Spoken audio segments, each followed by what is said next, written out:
Et comment tu expliques ce temps de latence assez long qui fait que la personne va ressortir des symptômes à 30 ou 40 ans, comme tu dis, alors que le traumatisme a eu lieu à 10 ou 12 ans, quoi, tu vois?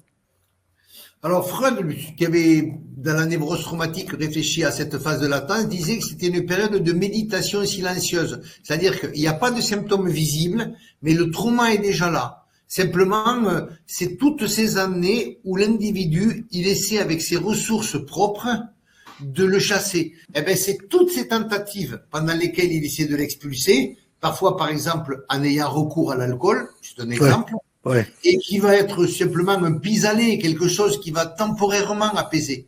Et au bout d'un moment, quand toutes les ressources ont montré leur inefficacité durable, parce qu'il peut y avoir une efficacité passagère, il va y avoir la place pour la verbalisation.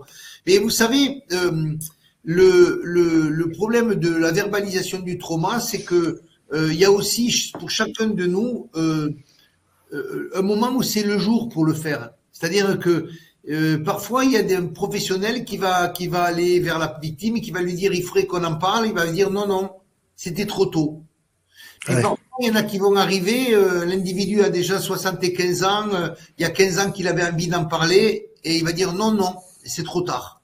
Par contre, il y a un moment où de toute manière les choses sont possibles. C'est pour ça qu'en fait le milieu médical en particulier, mais aussi des psychologues, il faut, c'est pas obliger quelqu'un à rentrer dans le bureau, c'est pas fermer la porte, c'est la laisser entrouverte en fait. ouais. Et en disant, voilà, quand ça sera ton moment, ou quand pour des raisons qui sont les tiennes, tu penses qu'on pourra désormais parler d'autre chose que de simplement tes problèmes de sommeil, je suis là, voilà. Mais il y a pas d'autre perspective que celle de cette souplesse en fait. Ouais.